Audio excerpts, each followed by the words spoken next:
Mesdames, messieurs, bienvenue dans votre nouveau récap, votre émission complètement dédiée au Marvel Cinematic Universe. Au sommaire aujourd'hui dans cette nouvelle émission, on a une tonne de nouvelles news, vous le savez toujours, autour d'Avengers, Doomsday, on a de nouvelles rumeurs autour du rôle de pas mal de personnages et pour le coup, c'est très intéressant, mais, et ça faisait très longtemps, ce récap va être en gros dédié à Spider-Man Brand New Day. Vous le savez, le Super Bowl arrive ce soir au moment où j'enregistre cette émission. Pour le moment, il n'y a pas de signe d'un trailer et on ne devrait rien avoir cette nuit, mais ça n'empêche que les fuites sont de retour et peut-être que ça indique que le trailer est imminent. On va en parler dans cette vidéo ainsi que de toutes les news qui entourent le film. Vous allez voir, c'est incroyable. N'hésitez pas, juste avant qu'on commence, le petit like, le partage et l'abonnement fait toujours plaisir. Vous le savez les amis, on rush les 20 000 abonnés sans perdre plus d'un instant. Vous êtes devant votre nouveau récap et c'est parti, j'envoie le générique.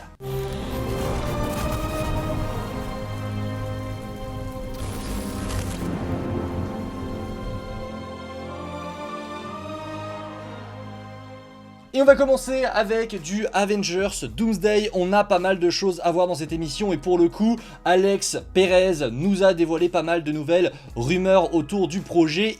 On va commencer direct, on va rentrer dans le vif du sujet avec toujours une alerte spoiler. La première rumeur, c'était celle-ci, on l'a déjà évoqué dans une vidéo. Il parlait du fait que certaines fuites du tournage, certains leaks qu'on pensait faits en intelligence artificielle sont bien réels. Écoutez, j'ai déjà fait une vidéo dédiée sur ça, je vous invite donc à aller la voir parce que je trouve la news très intéressante. Mais la première news que l'on n'a pas évoquée, elle concerne Peggy Carter. Vous le savez, elle sera de retour dans Avengers Doomsday aux côtés de Chris Evans dans le rôle de Steve Rogers. Et bien, selon l'Express, Peggy Carter ne serait pas l'une des alliés de Doom. Quand je dis alliés, je parle plutôt d'une assemblée parce qu'on avait entendu dire justement que Doom aurait une assemblée de sorciers et de sorcières et que donc, voilà, peut-être que Peggy pourrait faire partie de ses disciples. En tout cas, c'est la question qui a été posée à Alex Perez. Il a répondu non, Peggy ne fait pas partie des disciples de Doom. En revanche, et là c'est la surprise, Peggy serait bien une alliée dévouée de Fatalis. Convaincue que la vision du Terran pourrait être l'unique rempart pour sauver le multiverse et garantir la sécurité de son fils, elle agirait par pur espoir, et donc Peggy serait bien rangée aux côtés du docteur Fatalis dans cette histoire. Alors comment est-ce que tout cela va être organisé? Parce que, vous le savez, il y a pas mal d'interrogations autour de Peggy dans ce film. On suppose qu'elle jouera plusieurs rôles. Est-ce qu'elle va jouer simplement Peggy, pour le coup la Peggy qui est avec Steve, qui pour le coup est maman, ou est-ce qu'elle aura un variant qui, vous le savez, s'apparenterait à Captain Carter? Moi je pense qu'il y aura deux versions de Peggy, une qui se fera tuer, c'est ma théorie. Moi je pense que Doom va arriver et va tuer la famille de Steve à un moment donné. Je sais qu'on parle beaucoup d'alliance, que Doom va aller chercher Steve, etc.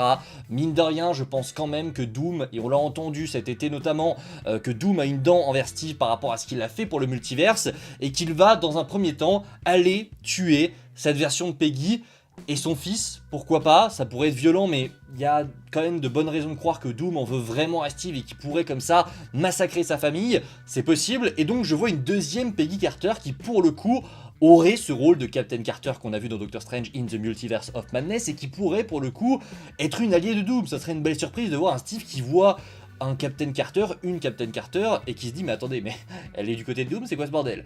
Bref, écoutez, ça risque d'être très intéressant, et même si je suis pas fan de Peggy à la base, la voir aux côtés de Doom, je trouve que c'est une plutôt bonne idée. On enchaîne avec une rumeur sur Wanda. L'implication de Wanda dans le film Doomsday serait qualifiée de légèrement inattendue. Alors moi, ma pensée par rapport à ça, c'est que je pense que Wanda, comme dans le comics qui avait été sorti par Marvel il y a quelques mois et qui nous disait alors oui, mais on voit ce qui est arrivé à Wanda, mais c'est pas vraiment comics accurate, enfin c'est pas canon par rapport à Doomsday.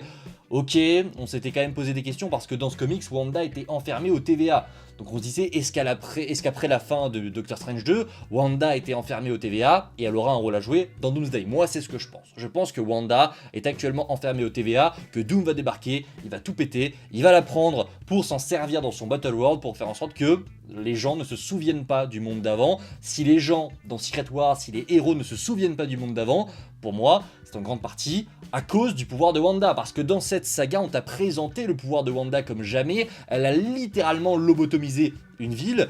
s'en servir justement sur le Battle World en tant que lobotomisation ultime de tous les héros, de toutes les personnes qui se trouvent ici, j'aime beaucoup l'idée. Écoutez, n'hésitez pas en commentaire à me dire ce que vous pensez de cette idée, mais moi j'avoue que je l'aime beaucoup. On enchaîne les amis avec une autre news signée Alex Perez qui nous dit que les projets Vision Quest et Spider-Man Brand New Day seraient liés très légèrement à Avengers Doomsday. Ça c'est ce que j'attendais. Je pense très clairement que, que Spider-Man 4 et Vision Quest auront une scène post-crédit ou un petit lien avec Doomsday, mais en soi il n'y aura pas de lien, il n'y aura pas de thème autour du multivers, et tant mieux parce que Vision Quest, je pense que c'est un projet qui peut être très cool, et Spider-Man 4 encore plus. Il faut qu'on ait cette patte street level, et de toute façon on le sait, on est plongé là-dedans désormais, mais je suis plutôt content qu'on ait vraiment très peu le lien, parce qu'on va manger du multiverse à mort, on va manger du fanservice à mort à partir de décembre 2026.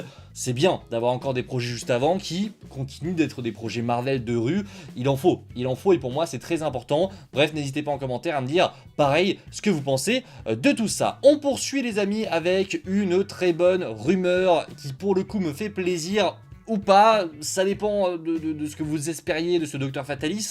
Alex Perez nous rapporte que contrairement aux théories, Doom ne serait pas une version torturée d'Iron Man. Robert Downey Jr. incarnerait bien le véritable Victor Von Doom, un personnage distinct de Tony Stark, à l'image de Chris Evans qui aurait campé plusieurs rôles différents au sein du MCU. L'exemple de Chris Evans, c'est qu'en gros, il a joué la Torche Humaine dans Deadpool et Wolverine, mais il a aussi joué Steve Rogers. Ici, ce serait pareil. Robert Downey Jr., j'avais perdu son nom, jouerait bien Victor Von Doom et non pas une version alternative de Tony Stark. Et en vrai, tant mieux, j'ai quand même envie d'avoir un bon Doom qui est bien développé avec une bonne origin story qui pour le coup se trouve en Latverie. Je pense que ça pourrait être très intéressant, même si je sais que voilà, il n'a pas été introduit comme il se doit. Maintenant, une introduction tardive, pour moi, ça ne signifie pas forcément que cette version de Doom là va être catastrophique.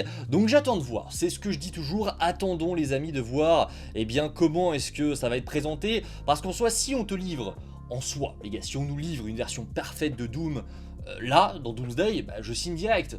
Voilà, ça, en soi, ça ne veut rien dire. Donc, on va attendre de voir, d'avoir les premières images, de voir comment est-ce qu'ils ont décidé de tourner ce Docteur Fatalis. Mais, même si je ne suis pas rassuré, j'avoue que je préfère honnêtement avoir un Victor Von Doom plutôt qu'un Tony Stark bis qui a snappé des doigts mais qui a survécu dans Endgame et qui est devenu méchant. C'est pas Doom ça, c'est pas Doom, c'est juste un Iron Man qui a mal tourné et qui a enfilé le costume de Doom, et ça n'aurait pas de sens de faire ça comme ça n'aurait pas de sens d'appeler ce personnage Docteur Doom alors qu'il y a des milliers de Docteur Doom qui existent dans le multiverse et qui ont une origin story bien précise. Pour moi, non. Et c'est une bonne nouvelle déjà de voir que au moins Marvel va respecter ça. Voilà, les amis, on arrive au terme de la page Avengers Doomsday. On n'arrive pas au terme de ce récap, loin de là, puisque Alex Perez nous a balancé des infos en vrac autour de l'univers Marvel. On va commencer avec Spider-Man Brand New Day. Il a déclaré que le Savage Hulk présent dans le film Spider-Man Brand New Day, tenez-vous bien, serait similaire à celui que l'on a dans Avengers 2. Déjà, c'est une bonne nouvelle, mais ce n'est pas tout. Pas celui d'Avengers 2, voilà, c'est un Hulk qui est plutôt cool, on aime bien son design, on aime bien qu'il ait parfois la rage. Non, il va plus loin que ça. Ce serait un Hulk similaire à celui d'Avengers 2 lorsqu'il est sous le contrôle mental de Wanda. Alors là, ça change tout, parce que c'est pas un Hulk Savage qu'on va avoir, c'est un Hulk Savage plus. Là, cette nouvelle, elle fait plaisir. Cette nouvelle, elle fait plaisir parce que vous savez à quel point j'attends Spider-Man Brand New Day. Je vous ai mis d'ailleurs des images là, hein. J'adore ces images. C'est des images sur le tournage de personnes qui étaient présentes à Glasgow. Ça représente parfaitement l'ADN de Spider-Man Brand New Day, où on a des gens comme ça qui ont filmé le tournage. Quelle époque c'était. Et on va en parler de ce Spider-Man 4 parce qu'il y a encore beaucoup d'infos dans ce récap qui arrive pour vous. Mais honnêtement, oui, avoir un Hulk Savage comme ça, je signe, enfin je veux dire qui ne signe pas un Hulk qui pète un câble comme ça. Alors est-ce qu'il veut dire aussi dans un sens que c'est un Hulk qui est contrôlé mentalement? On sait aussi qu'il y a un personnage dans Spider-Man 4 qui serait mentalement contrôlé, qui aurait en tout cas des pouvoirs pour contrôler les gens. Peut-être que c'est ça, peut-être que Hulk va perdre le contrôle parce qu'il est contrôlé par quelqu'un, et ce serait pas déconnant, c'est même presque quelque chose de sûr, bref, on verra. On a également appris, et là aussi c'est une bonne nouvelle, que J.K. Simmons devrait bel et bien reprendre son rôle de J. Jonah Jameson dans Spider-Man 4, et petite info en plus, Angourie Rice reviendra également dans le rôle de Betty Brant. Vous le savez, Betty, pour ceux qui ne se souviennent pas de qui c'est celle dont Ned tombe amoureuse dans Spider-Man Far From Home, et elle a déjà un rôle au lycée enfin je crois qu'elle a une option qui fait que du coup elle est semi-journaliste on va dire pour le lycée, elle fait des petits reportages etc. Et ben pour le coup elle serait un petit peu plus élevée, elle aurait grandi dans ce Spider-Man 4, elle travaillerait désormais au Daily Bugle sous les ordres de J. Jonah Jameson. J'ai envie de dire que c'est la suite logique, que ça fait plaisir de revoir ces personnages, et je me suis trompé, je vous ai mis la slide des Avengers, ça n'est pas la bonne, mais oui ça fait plaisir de revoir ces personnages là, et avoir une Betty Brant qui, pour le coup, travaille pour JJJ, oui, ça fait plaisir, et c'est la suite logique. On enchaîne les amis avec du Shang-Chi, et nouvelle intéressante, selon Alex Perez toujours, Marvel s'intéresserait au développement d'une série animée dans la lignée de Eyes of Wakanda pour explorer l'histoire des 10 anneaux à travers le passé du MCU.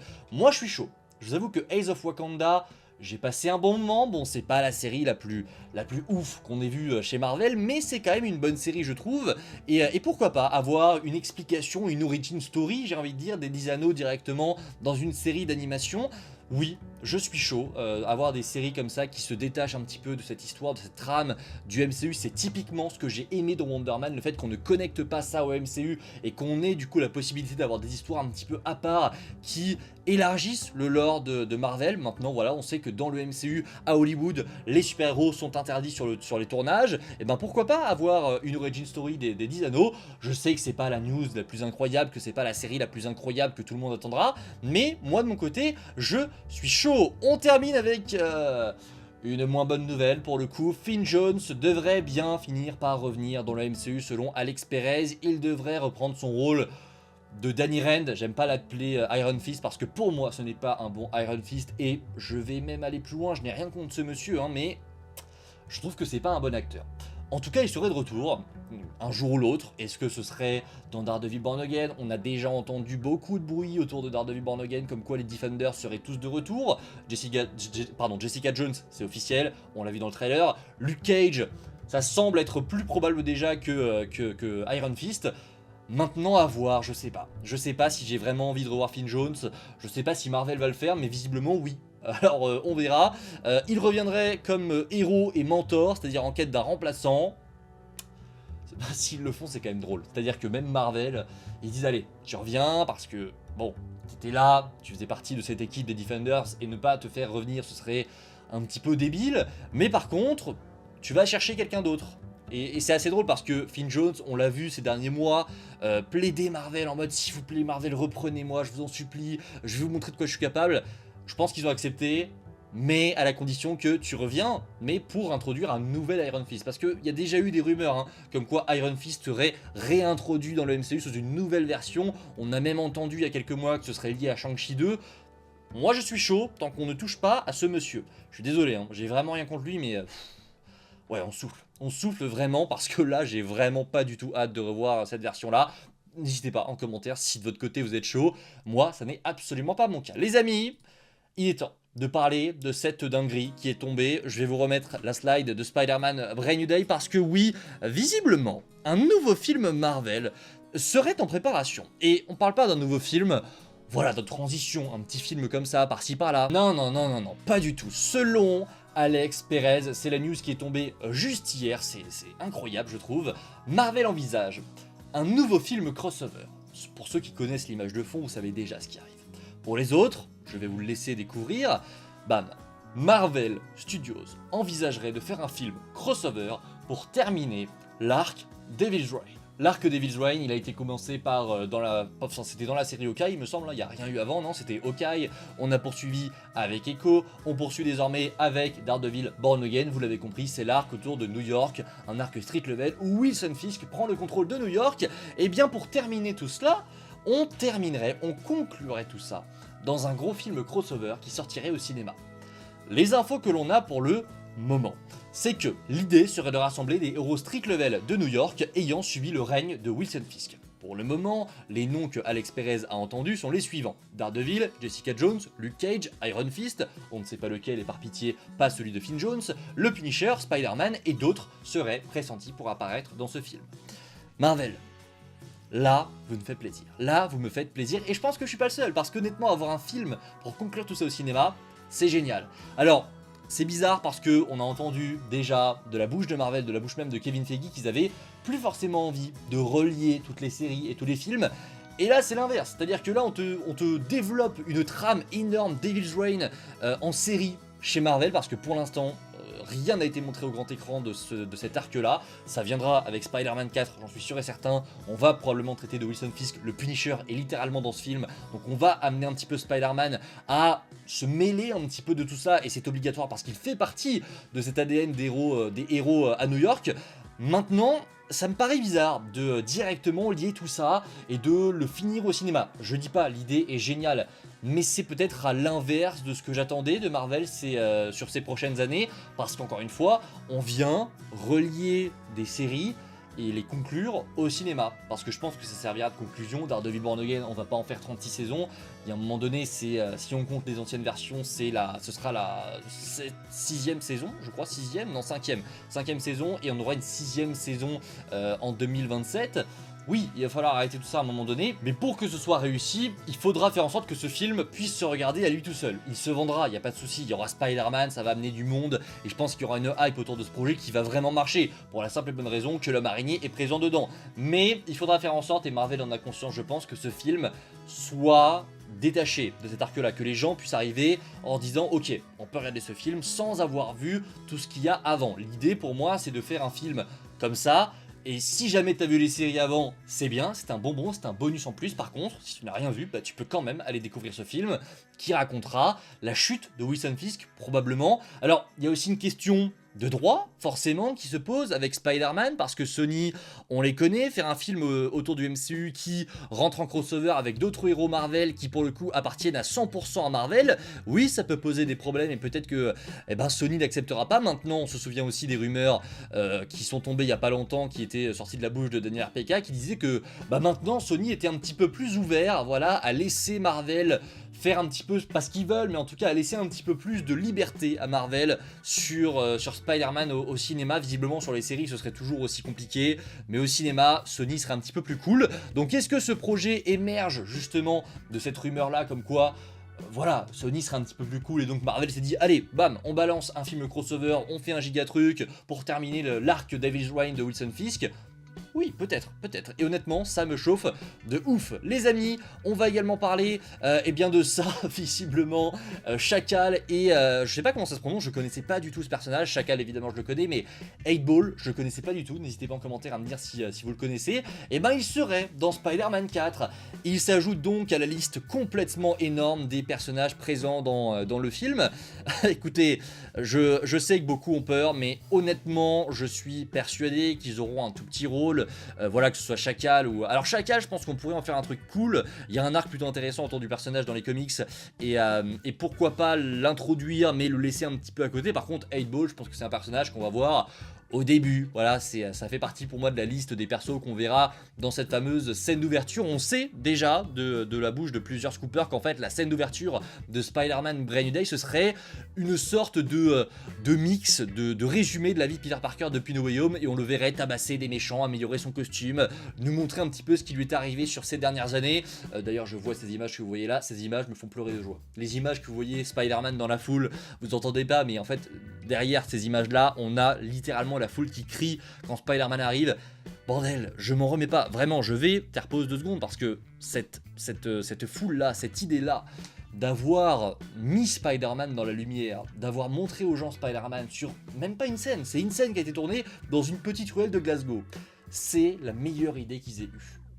Bref, je ferme cette parenthèse, je ferme aussi la parenthèse Chacal et 8-Ball, on verra, mais en tout cas, ça fait plaisir d'avoir d'autant plus de méchants. Ne vous inquiétez pas, ça veut pas dire que le film va durer 3 heures, je vous le dis, c'est pas parce qu'on a une rumeur nous indiquant que Chacal et 8-Ball seraient dans le film que ça y est, le film va durer 3 heures. Si ça se trouve, 8-Ball, on le voit 10 secondes, même pas.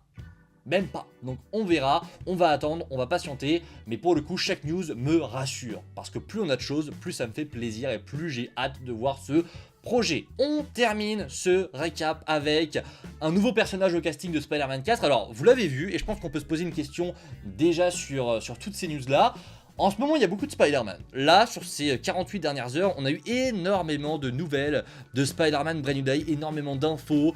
Et pour le coup, je me demande si c'est pas Sony. Sony qui commence à se dire, allez, on envoie un petit peu de sauce, un petit peu de news pour leur dire que, attention, rappelez-vous de Spider-Man, ça arrive. Moi, je pense... Alors, je vais arrêter de dire que je pense quoi que ce soit, parce qu'à chaque fois, je vous le dis, hein, à chaque fois que j'ai fait... une espèce d'estimation de pré-shot de quand est-ce que le trailer de Spider-Man allait sortir, je me suis planté. Ça fait 4 semaines, à chaque semaine je vous dis je pense que c'est cette semaine. Je pense que ça sortira cette semaine. Je pense que ça sortira cette semaine, allez, je pense que ce sera la semaine du Super Bowl. Y a rien.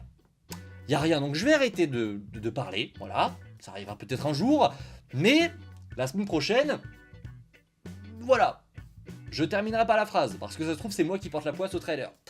Je vais rien dire de plus, mais la semaine prochaine, ce serait pas mal. Il y a un film de Sony qui sort, le film Goat, un film d'animation, où Caleb McLaughlin d'ailleurs est présent, mais je ne dis plus rien. Je ne dis plus rien. Du coup, un nouveau personnage au casting de Spider-Man 4 débarque. C'est un casting que vous connaissez déjà, mais pour le coup, on connaît maintenant son personnage. C'est Tramel Tillman. Vous le connaissez peut-être pour la série Severance. Et pour le coup, il jouera, selon Nexus Point News, le personnage William Mesger, qui est pas très connu, mais qui en dit long, je trouve, sur Spider-Man 4, parce que ce personnage-là, de base, il est lié aux mutants, il est lié aux X-Men. C'est un personnage qui se fait buter par Magneto, qui chasse les mutants. Du coup, ça confirmerait pas le rôle de quelqu'un ? Le rôle de Sadie Sink par exemple, j'en sais rien, je préfère pas m'avancer non plus, mais du coup on a un peu plus d'infos. Dans cette version là, il ne serait pas en lien avec les X-Men pour le moment, je tiens à le préciser. Dans les comics, je vous l'ai écrit, il s'agit d'un antagoniste lié aux X-Men. Cependant, dans Spider-Man 4, William Metzger serait le directeur du Damage Control. Voilà, donc on aurait ici devant nous le patron du Damage Control qui chasserait donc des mutants, qui chasserait des héros. On le sait, il chasse des héros parce qu'il chassait déjà Spider-Man dans No Way Home, et il chasse aussi des mutants, on l'a vu dans Wonder Man.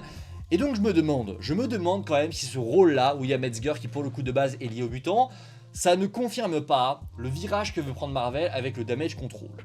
Moi je pense que Marvel va prendre un virage assez serré et qu'ils vont faire en sorte que dans la prochaine saga, le Damage Control soit un petit peu l'entité qui chasse les mutants. De base c'est pas eux, mais peut-être que le Damage Control va avoir un rôle à jouer là-dedans. Voilà, je me demande aussi si du coup Sadie Sink ne joue pas vraiment Jean Grey. Ça le confirme je pense. En sachant que, selon Nexus Point News, je le remets juste ici, Tramel Tillman aurait signé un contrat de plusieurs films chez Marvel. Peut-être qu'il apparaîtra dans le film X-Men. Voilà, donc on commence à avoir des liens, peut-être que Spider-Man 4 serait vraiment lié à la prochaine saga et donc aux mutants directement, avec une intrigue qui pour le coup se rapprocherait vraiment de la chasse aux mutants, avec un Tramel Tillman qui interpréterait donc le patron, le boss du Damage Control, et qui chasserait Jean Grey, Sadie Sink par exemple, et Spider-Man, parce que Spider-Man, je pense que il va être plutôt lié aux mutants. J'ai le sentiment qu'on va développer un petit peu cet aspect de toile organique. On le sait, dans Spider-Man Brand New Day, grâce aux fuites, Peter va développer de la toile organique. La toile qu'a Tobey Maguire de base, Peter va la développer. Et donc, on a entendu ces paroles de Tombstone dans le trailer qui avait fuité, qui nous disait le cycle de mutation des araignées, il parlait de mutation. Donc je me demande si on va pas considérer Peter comme un mutant à part entière, justement parce qu'il est devenu cette sorte d'homme araignée véritablement, vous le savez, hein, c'est assez abstrait ce que je dis, mais en gros il va avoir cette toile organique, donc en quelque sorte il devient encore plus un homme araignée, donc peut-être qu'on va avoir cet aspect de mutant qui va ressortir encore plus. Écoutez, j'en sais rien, quoi qu'il arrive, n'hésitez pas en commentaire à me dire ce que vous pensez de tout ça. Quoi qu'il arrive, je le dis, le trailer est imminent, hein, il arrivera à un moment donné parce que Sony doit sortir ce trailer à un moment donné, il y en a marre d'attendre. N'hésitez pas en commentaire à me dire ce que vous avez pensé de ce récap. Je vous dis à très vite, c'était Spidey, prenez soin de vous les amis, c'est toujours le plus important. Et ouais, à la prochaine j'espère pour le trailer de Spider-Man 4, et d'ici là, prenez soin de vous. Ciao tout le monde.